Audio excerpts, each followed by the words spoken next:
Planeta Terra, Alô Brasil, o nosso Jogando Conversa Dentro, ano 3, quinta-feira passada não teve, eu tive algum problema, que eu já nem lembro mais o que era, mas eu não pude estar aqui com vocês. Hoje, dia 12, e vai ter sexta-feira 13 amanhã, olha só, que coisa. E aí, gente, bom, claro, sempre compartilhando com vocês esse momento, né, de final de ciclo. Eu dei a minha última formação de alinhamento energético no Carnaval. Foi o primeiro estágio da minha aposentadoria dessa terapia. Na última semana, no último fim de semana de março, eu vou ministrar a última reciclagem para terapeutas formados, terapeutas de todo o Brasil, formado por todos os professores de alinhamento energético, um fim de semana inteiro para a gente fazer reciclagem. Vai ser a última reciclagem que eu vou fazer.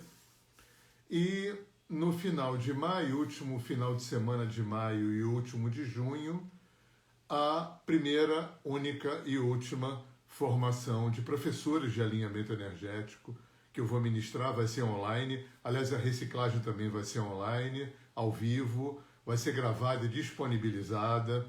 A formação de professores também. Para ser professor tem que ter feito 2 vezes o curso de alinhamento energético, o curso de formação, com quaisquer dos professores do Brasil, tá? Os 2 cursos vai ter uma promoção. Quem fizer a reciclagem e quem fizer o curso de formação vai ganhar meus 7 cursos gravados pela plataforma da Hotmart, com acesso por 5 anos, tá? E tudo isso vai ser falado aí. Não, alguém está falando que achou que tinha acontecido, não. O que aconteceu foi a última formação de terapeutas, né?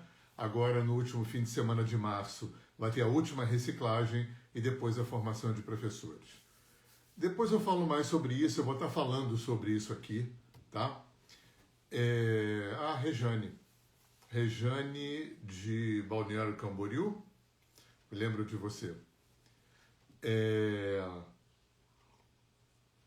Então, gente, o tema não podia ser outro, né? Porque a gente está sendo massacrado, né? Eu acho que houve uma abertura de uma caixa de Pandora muito grave, com esse recrudescimento da extrema-direita no mundo. É claro que quando a gente olha para a história e sociologia, é natural que existam ciclos, né? Todo o universo, a vida toda, funciona na base do ciclo, né? Tudo é cíclico. Então, na história da humanidade, a gente vai ter ciclos, períodos que são mais progressistas, que são mais liberais, que são mais abertos, e ciclos que são mais fechados, que são mais... Eu vou usar uma palavra aqui, gente, mas eu vou ter que falar sobre isso. Mais conservadores, né? Eu tenho uns amigos que já foram de esquerda, né? Tá, eu sou de esquerda, não sou comunista, eu me sinto social-democrata, centro-esquerda.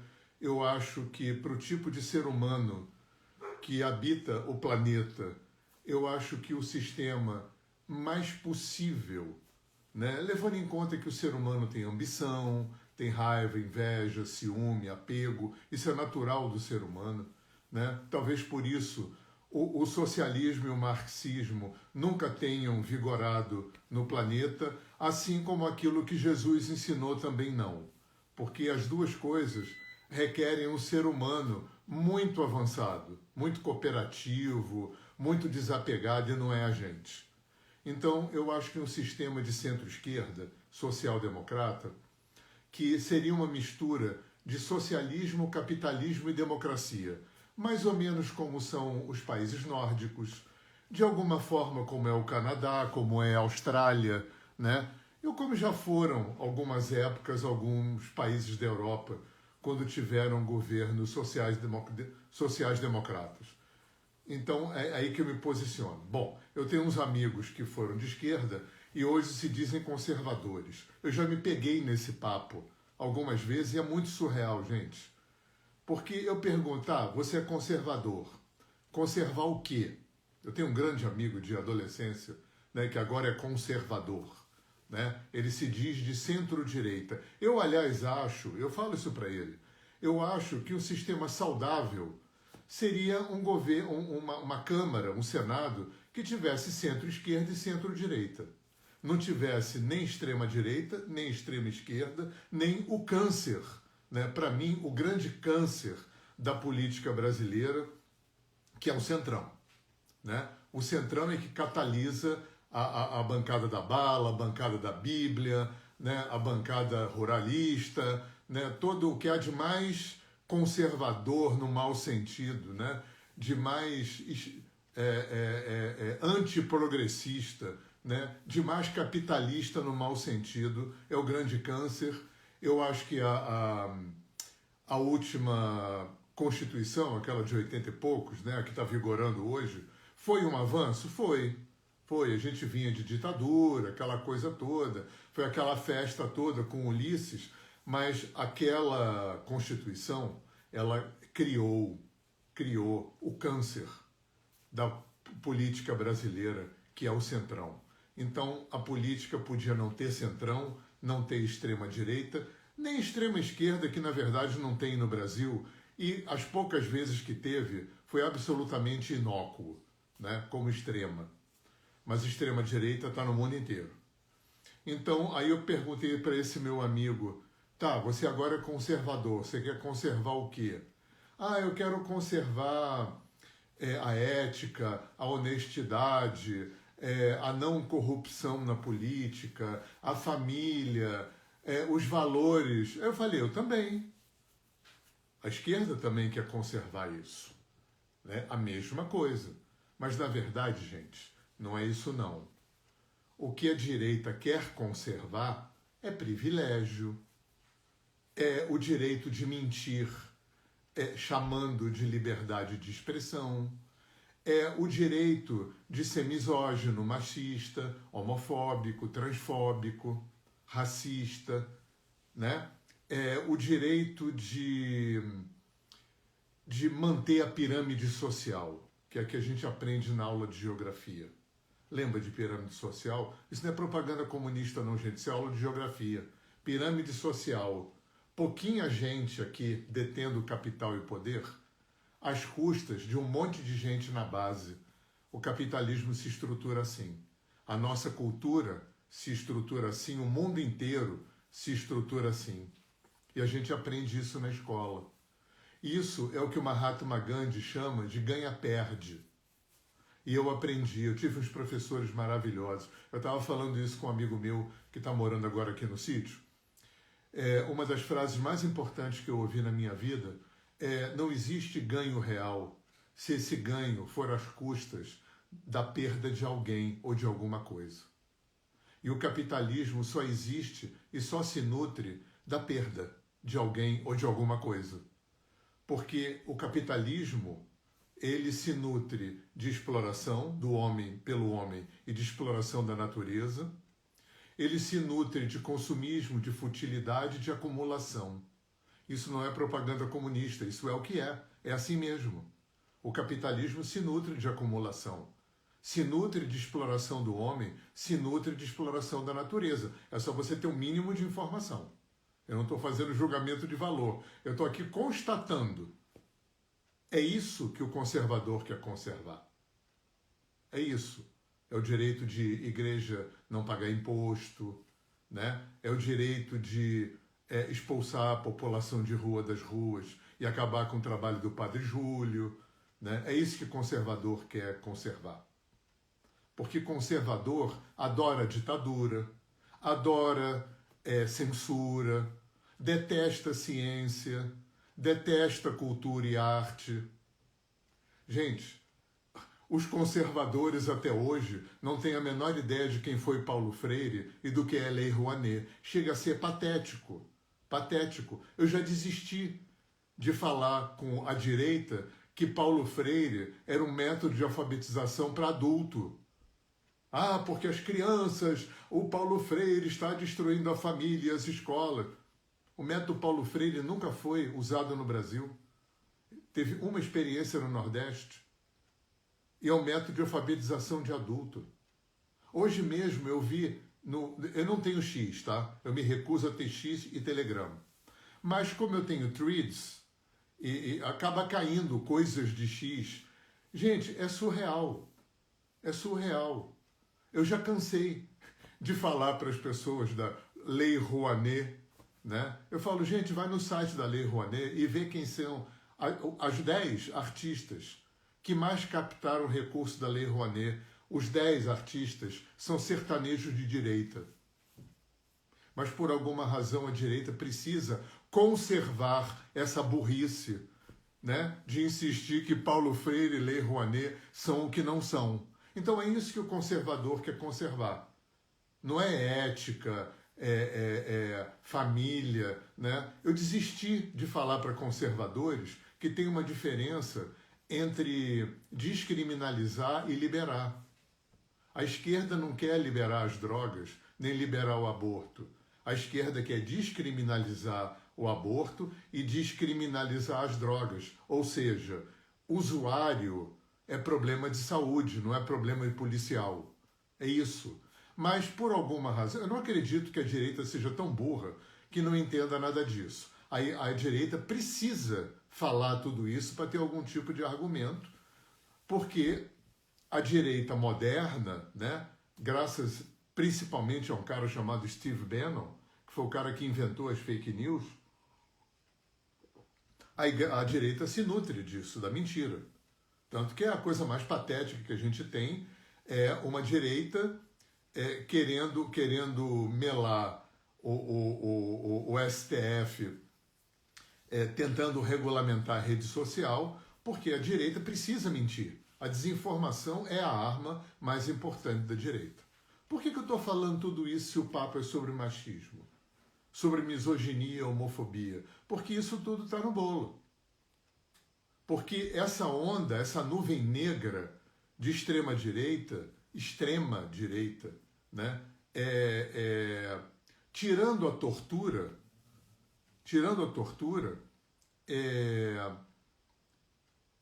eu vejo tempos negros, né, que talvez sejam piores, de alguma forma, do que o tempo da ditadura, tirando a tortura, tirando a violência toda que houve, né, tirando aquela censura absurda, né. Hoje o espectro, né, a comunicação, a virulência é muito maior do que era nos anos 70. Nos anos 60, 70, 80, muito maior. Então, o que a gente percebe hoje é um agora pode. Né? Eu acho que com o advento dessa extrema-direita, né? Porque antigamente a gente tinha vergonha. Né? Hoje em dia não se tem mais vergonha de falar que é de extrema-direita. Né? Era vergonhoso. Falar que era de direita era vergonhoso. Porque direita significa, isso tudo significa preconceito, censura, tortura, ditadura, né? Gente que não gosta de ciência, que não gosta de cultura, que não gosta de arte. Isso era no meu tempo, no tempo da ditadura. Direita era isso, né? Que destrói a natureza. E agora ficou pior. Né? A coisa tomou um vulto absurdo. Né? Eu tenho uma conhecida que diz que passou uma forma pensamento negra pelo planeta Terra e capturou metade da população no Brasil, metade da população dos Estados Unidos. Né? Porque aqui nos Estados Unidos a direita ganhou rachadinha aqui, né? Quando ganhou. Né? No meio a meio. Né? Ninguém tem maioria. Nem esquerda nem direita tem maioria nenhuma. Agora, o que eu acho muito grave nessa história toda foi a abertura da caixa de Pandora. O que a extrema-direita fez, né, aqui no Brasil, a partir da primeira eleição daquela criatura que está inelegível, foi agora pode. Agora pode. Eu estava conversando com esse meu amigo hoje, uma coisa que eu nunca vou esquecer. Eu ouvi isso de duas pessoas quando o Bolsonaro ganhou. Dois amigos homossexuais, que quando o Bolsonaro ganhou, no prédio que eles moravam, alguém gritava: agora pode matar viado. Agora pode. Agora pode matar mulher. Agora pode bater em mulher. Agora pode ser racista, né? E eu acho que o inelegível foi bastante fecundo, né? Não dá para dizer, que as coisas que aquela criatura falou estavam fora de contexto, né? Porque essa é a desculpa. Ah, estava fora de contexto. Ah, naquele tempo ele pensava assim. Gente, eu me dei ao trabalho, minha mulher testemunha.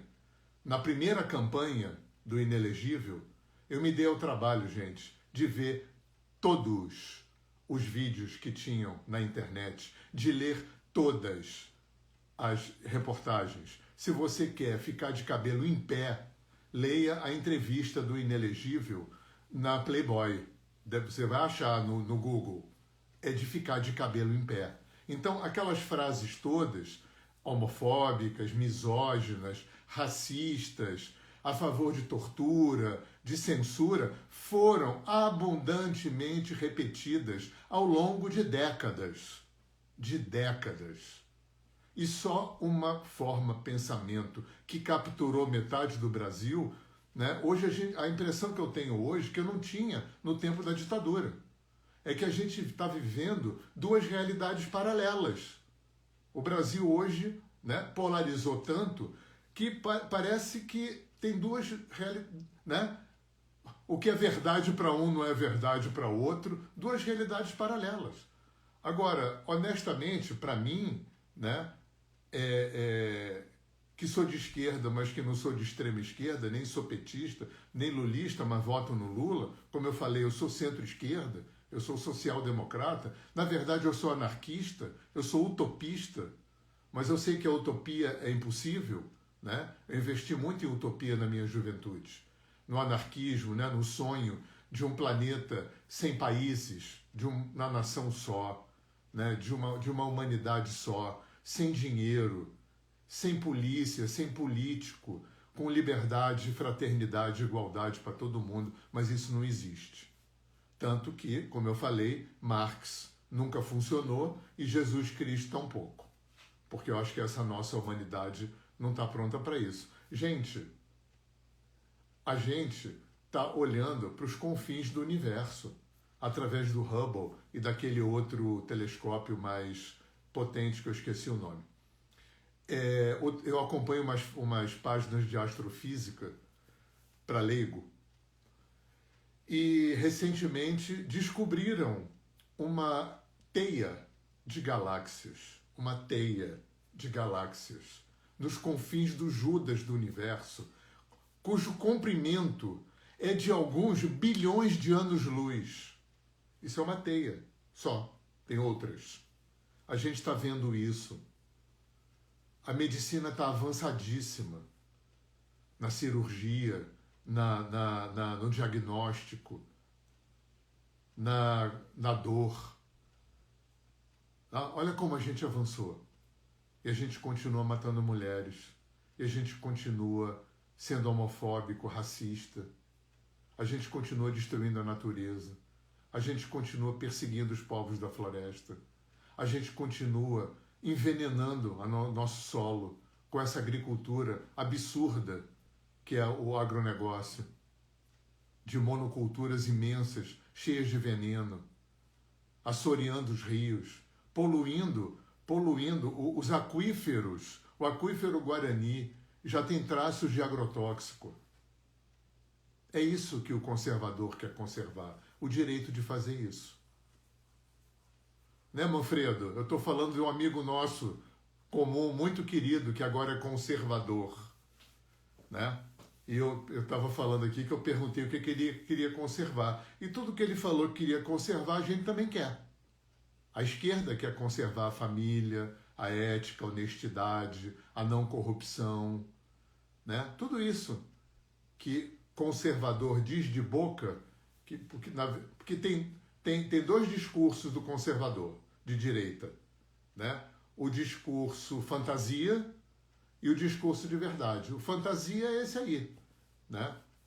É a mentirinha, porque o conservador não quer conservar. O conservador quer ditadura, quer censura, né? É isso que a direita gosta, né? Demolir a ciência, demolir a cultura. E tem o subtexto, tem o discurso verdadeiro, né? Que é conservar privilégio, né? A gente vê hoje, né? A gente vê o Centrão, que é o grande câncer da nossa política, do nosso país. Eu acho que nada vai funcionar, nem presidente de direita, nem presidente de esquerda, nada vai funcionar no Brasil enquanto tiver um Centrão. E o Centrão está trabalhando para tirar Vorcaro da cadeia para ele não delatar. Olha só, na cara da gente, assim, na cara da gente. A quadrilha de Brasília, a grande quadrilha de Brasília. Então é isso, gente, é isso, né, que abriu essa caixa do Agora Pode. Eu não sei se não se divulgava, eu não sei se sempre se matou mulher desse jeito, eu não sei se sempre se foi homofóbico desse jeito, racista desse jeito, ou se com essa mídia toda agora, tudo intercomunicado no mundo inteiro, isso está aparecendo mais. Mas, honestamente, eu considero isso, mas também tem um Agora Pode. Né? Houve um boom disso na última década. Houve um Agora Pode. Houve, como dizia aquele ministro, filho da puta, já abriu, a boiada passou. A boiada medieval, a boiada do atraso, a boiada da maldade, do doentio, do escuro, que é essa nuvem negra que a gente está vendo. Esquerda tem defeito? Muitos, muitos. Uma das minhas críticas ao PT é a falta de disponibilidade para autocrítica. Isso é característico do PT, né?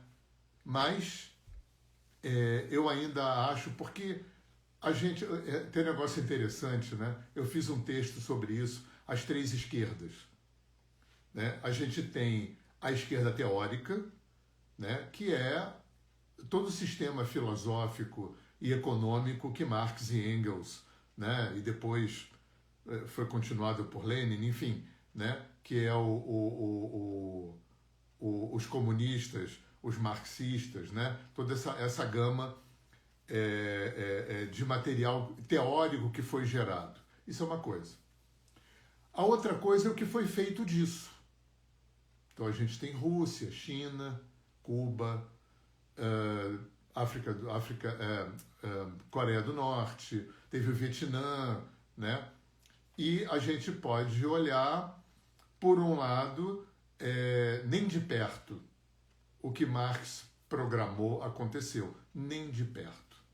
Não se passou da primeiro estágio da Revolução. É claro que se a gente olha para o mapa histórico, tem um motivo, né? E o motivo é o grande boicote, a grande sabotagem que o mundo capitalista faz e fez e fará com qualquer alternativa que signifique a instalação de um sistema comunista ou socialista no mundo, né? Eu tenho cá para mim que o maior motivo pelo boicote com Cuba, eu acho que Cuba, por ser um país muito pequeno, talvez Cuba tivesse sido um lugar onde a revolução socialista realmente teria acontecido, onde aquilo que Marx e Engels projetaram realmente teria acontecido, um Estado comunista, um Estado socialista, verdadeiro. Talvez em Cuba tivesse tido essa possibilidade. E é claro que os Estados Unidos, né, mantém essa sabotagem, esse boicote até hoje, a Europa também, com medo, né? O medo do capitalismo de ter o seu império rechaçado pela vitória de uma ideologia que é muito mais fraterna, né? Que é muito mais justa. Então, aquilo que eu estava falando das três esquerdas, a gente tem a esquerda teórica do livro, A gente tem o que fizeram disso. Então a gente tem exemplos, né, de ditaduras truculentas, como foi a de Stalin na Rússia, né, como foi a de Mao Tse-tung, mas tem um outro lado da história. Olhar para isso de uma forma plural é muito importante também. Pergunta para um chinês se ele gostaria que voltasse para o tempo dos mandarins. Pergunta para um russo, mesmo no tempo do Stalin, se ele gostaria que voltasse no tempo dos czares. Claro que não. Claro que não. Pergunta para um cubano se ele queria que voltasse para o tempo do Fulgêncio Batista, aonde Cuba era o abortório, era o prostíbulo dos americanos ricos. Aí a direita vai e fala assim, mas e o pessoal que fugiu de Cuba? Vai ver quem as pessoas que fugiram de Cuba. A burguesia cubana, que se locupletava com as benesses do Fulgêncio Batista. Eram os ricos cubanos que fugiram. Pergunta para aquele povo se quer que volte a ditadura do Fulgêncio Batista. Claro que não. Onde todo o povo cubano era empregadinho, era subempregado dos ricos americanos. Então, tudo isso, gente, o tema aqui não foi um tema de política, mas é um tema político. Eu acho que nunca isso teve tão entranhado, porque essa caixa de Pandora foi aberta. E, honestamente, uma pessoa como eu, que eu me considero um homem em reconstrução, eu tive uma educação extremamente machista, né? Eu tive um pai maravilhoso, intelectual, inteligente, mas o meu pai foi de uma geração, o meu pai acreditava, honestamente, o meu pai acreditava que os homens eram mais inteligentes que as mulheres. O meu pai acreditava honestamente que o homem era polígamo e a mulher era monógama. Eu fui educado assim, na escola, contando piada de gay, de loura, de judeu, de português, de negro. Olha o trabalho de reconstrução, né? E as minhas companheiras nos meus casamentos foram muito importantes, né? Eu sempre fui casado com mulheres muito conscientes, muito ligadas, muito antenadas com o estrutural. Porque o problema é o estrutural. O estrutural, o machismo estrutural, a homofobia estrutural, o racismo estrutural, é mais ou menos como um tecido, um tapete, né? uma tapeçaria, que você tem componentes, né? Fios podres, entretecendo aquela tapeçaria. Então, isso tudo são como fios podres no tecido social. A homofobia estrutural, o racismo estrutural, o machismo estrutural, tudo isso são linhas podres do tecido social. E isso está muito embaixo do tapete, muito nos bastidores, que se a gente não está muito atento, né? Eu, às vezes, me pego sentindo vergonha de mim. Cara, eu sou homem, hétero, branco. Olha só o tamanho desse privilégio. Isso me blinda de muita coisa. Isso me blinda de um gradiente de preconceito e de violência gigante. Gigante. Eu sou homem, hétero e branco.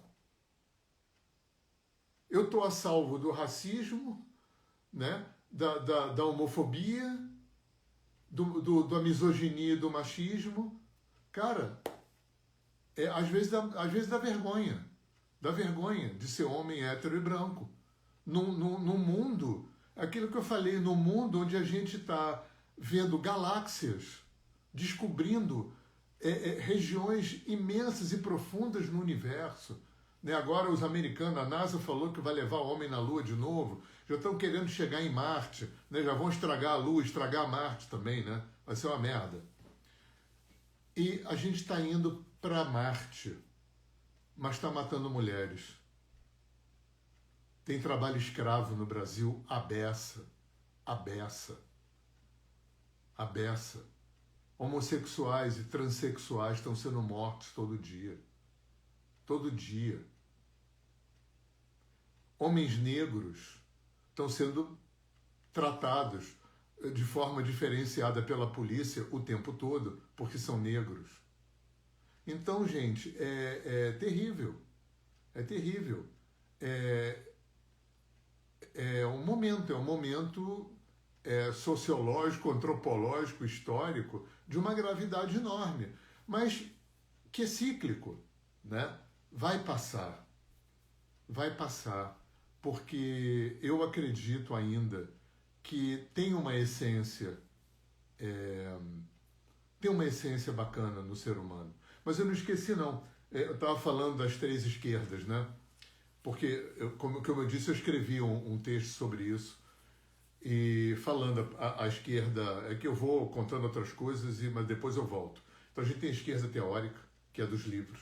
A gente tem o que foi feito disso, quer dizer, aquela teoria que em lugar nenhum foi posta em prática. Agora tem uma esquerda e uma direita, que eu acho que são as mais importantes, que são as simbólicas.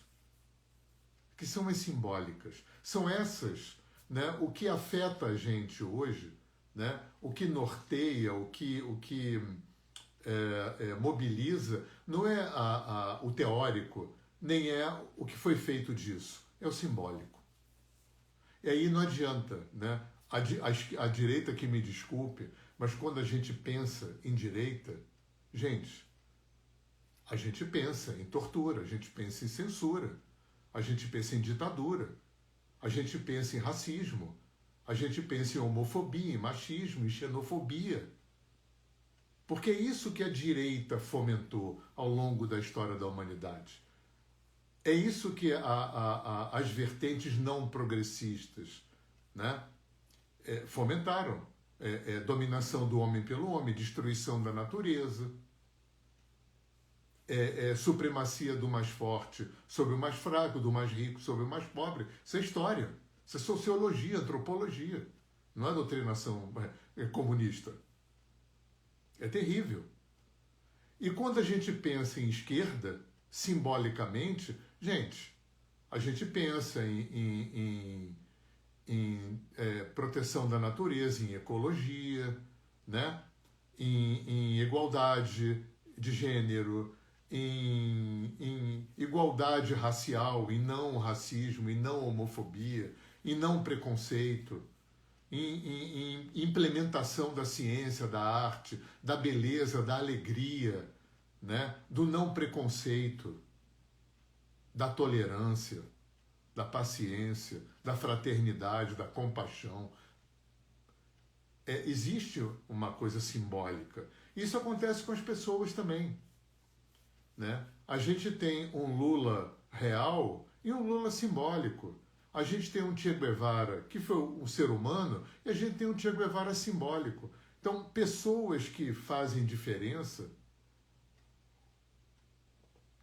elas se transformam numa espécie de arquétipo, né? De mini arquétipo, né? De símbolo, de ícone, né? Que transcende a pessoa que eles foram.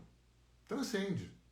Até porque eu tinha um mestre da Índia que falava: não vai escarafunchar a vida de santo que você vai encontrar telhado de vidro. Porque todo mundo tem telhado de vidro. Então você vai fuxicar a vida de qualquer pessoa, do Lula, do Che Guevara, do Netanyahu, não importa de quem você vai encontrar telhado de vidro. Agora tem a pessoa simbólica. E é inegável que o Che Guevara, por exemplo, que o Lula... Estou falando de ícones da esquerda, porque é muito mais simpático, né, você falar do Lula e do Che Guevara do que você falar do Hitler e do Mussolini, que são ícones da direita, né, do Ustra. Olha a diferença. Não precisa ser muito informado para saber a diferença do Ustra e do Hitler, né, e do Pinochet para o Lula, para o Che Guevara, né? Tanto no sentido de pessoas humanas como de pessoas simbólicas. Quando você pensa em Em Pinochet você pensa em quem? Em tortura, em genocídio. Você não pensa em natureza, em beleza, não é?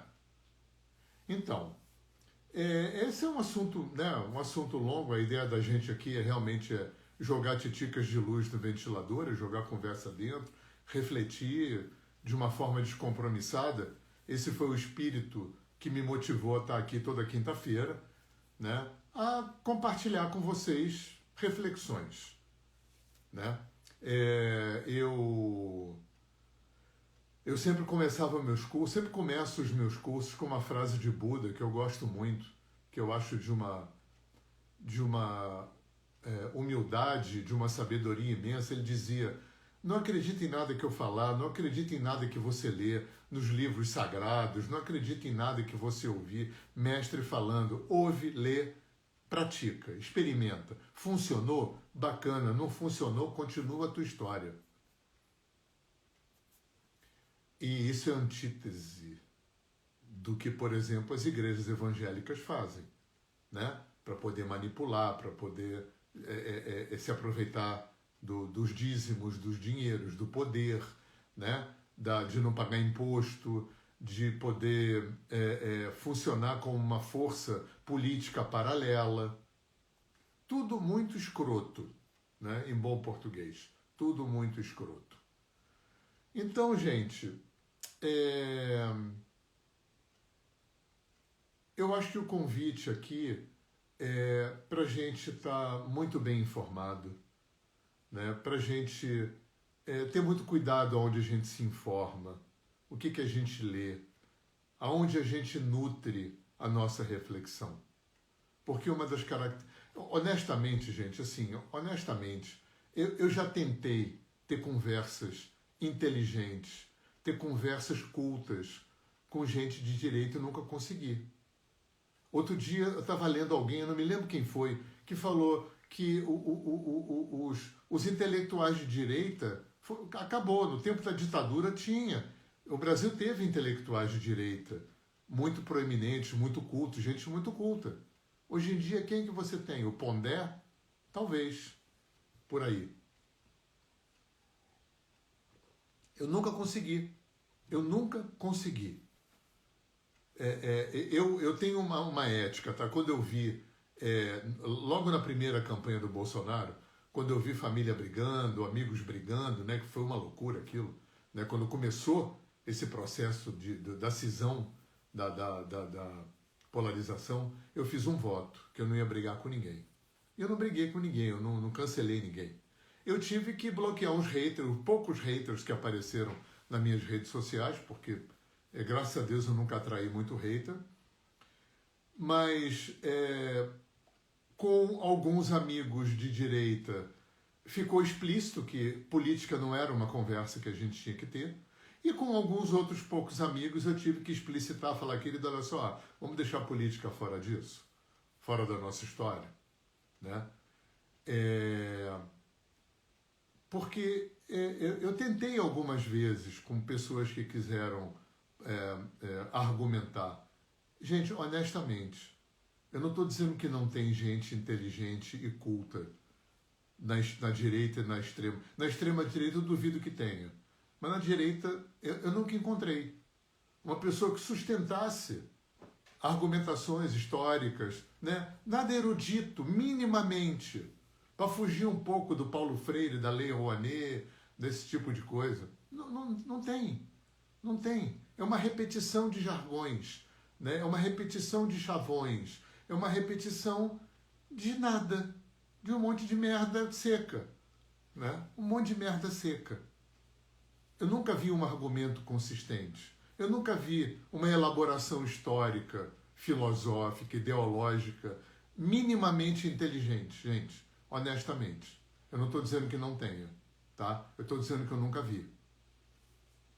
Isso não me torna ninguém capaz de ser uma bússola de nada, mas é curioso, porque eu conheço gente abessa, eu converso com as pessoas, né?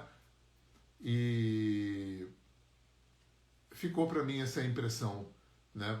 Eu carrego comigo que... E outra coisa também que é muito importante a gente não deixar de fora desse nosso papo, que é uma coisa que eu tenho falado para os meus amigos conservadores. Gente, o conhecimento na nossa cultura é movimentado por pessoas de esquerda. Vai olhar na filosofia, na psicologia, na psicanálise, na educação, na arte, cultura em geral, na ciência. A grande maioria esmagadora são pessoas de esquerda. O conhecimento é fomentado no mundo, em sua imensa maioria, por pessoas progressistas, por pessoas de esquerda, por pessoas que vão na contramão da dominação, da manipulação, da acumulação, das ditaduras. O conhecimento. Por isso que eu acho que a esquerda é muito mais culta, muito mais inteligente, muito mais culta, muito mais informada do que a direita, talvez por isso. Porque o conhecimento sempre esteve na mão da esquerda. Porque a esquerda tem abertura, interesse, curiosidade, paixão. A direita tem rigidez, dominação. Características. Então tá, gente. Eu acho que, como esse papo vai ficar gravado aqui no meu Instagram, depois eu vou levar esse vídeo para o meu canal de vídeos no YouTube. Quem está chegando agora ou vai ouvir depois, eu tenho um canal de vídeos no YouTube que tem muito material, muito sobre espiritualidade, terapias, basicamente espiritualidade, filosofia, terapias, E também vai como em áudio, como podcast para o Spotify. Eu tenho um canal de Spotify, de podcast, lá no Spotify. Tá bom, gente? Então, um bom fim de semana, até quinta-feira que vem, com outro tema. Eu vou trazer temas bem contundentes e relevantes para a gente.